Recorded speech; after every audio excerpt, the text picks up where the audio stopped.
Okay, we're live. This is Bishop Ed Udell, and I'm bringing you another World Missions article. This one's written by Lyle P. Murphy in Union Gospel Press. Okay, let's go. Let's read this here.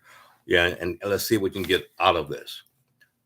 Lyle says, my first attempt at preaching was in the Sunshine Mission in St. Louis.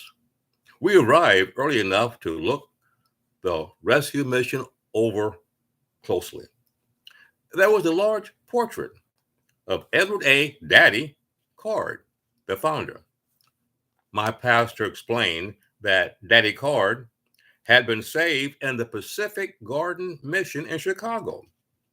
He later felt led to take up the work of dealing with the broken men and women cast up on the River City, investing his life in the loveless.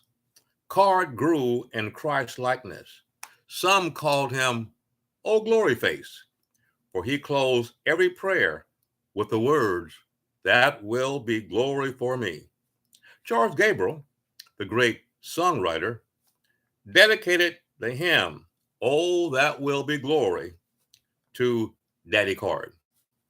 Incidentally, though I was quaking with fear, my message in St. Louis went well.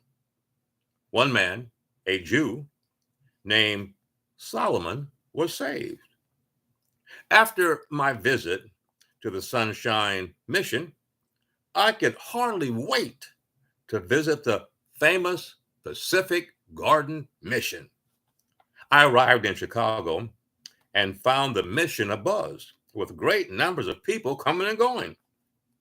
The mission director, the late Harry Saltinier, welcomed me and invited me to stay. I dined with the mission staff that evening. The food was plain and wholesome. The evening service was an eye opener. The men began to file in, having been invited by mission workers on the street. Some men lurched in under the influence of alcohol. It was necessary to attend the hour-long gospel service in order to be invited to dine afterwards. The music was loud and the preaching was sound. Some were so dissipated they could not respond to the invitation. Some found their way forward, and as has happened continually since the day the mission opened, one or more made a profession of faith. I spent the evening in the workers' dormitory. Spartan, army style banks were ranked across the large room. The curfew caused a rush on the washroom. My bunk was next to that of a well dressed man. I tried to make conversation with him, but he was uncommunicated. He wore an expression of great heaviness. At breakfast the next morning, a muscular man with all the marks of a hard life on his face led us in a rousing course of Every Day with Jesus. The breakfast portions were plain but plentiful. Carl F. H. Henry, the founder of Christianity Today magazine, wrote that the early years of the mission were marked by the services of Harry Monroe, Mel Trotter, and Billy Sunday. You can read about that in the Pacific Garden magazine book. Monroe directed the mission for 30 years.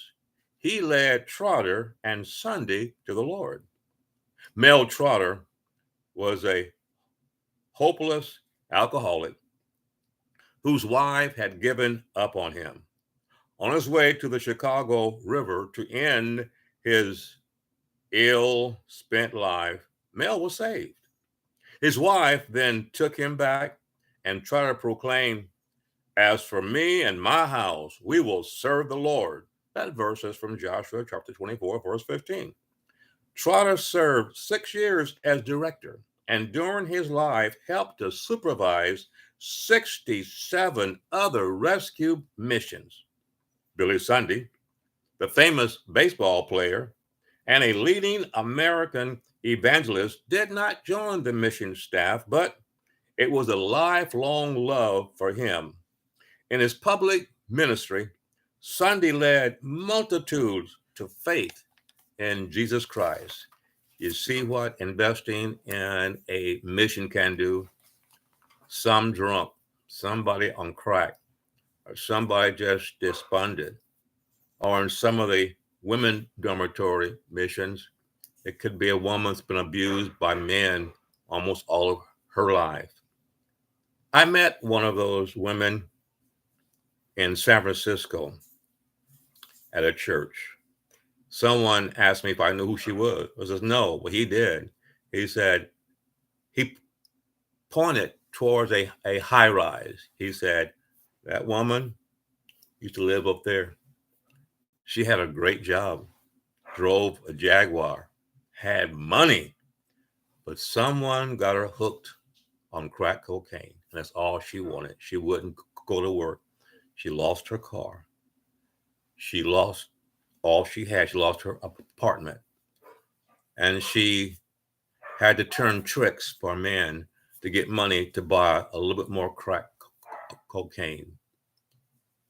And I thought, but for God, that could be me living on the street, waiting in a long line, trying to get something to eat and maybe a cot to sleep on because I allowed drugs to control my life.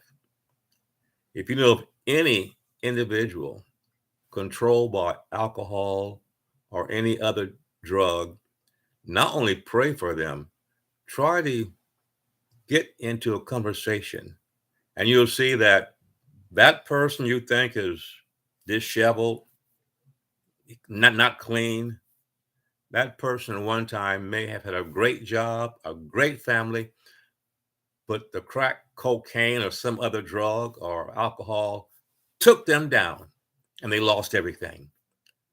So consider supporting these missions in your town because you never know when your investment is going to help that mission reach someone like Billy Sunday or Dad Card that have helped so many men and women across this country. If you're not on drugs, please do not start. I'll bring you back some more information from Union Gospel Mission in the future about mission, world missions. Until then, stay sober, seek God, and do all you can to live an upright life, not in religion, but an upright life in a relationship with Yahweh God's only Son, Jesus Christ, the Messiah, Yeshua, the one that will be looking over your record when you stand before him someday. And where the world is going, that day may come soon.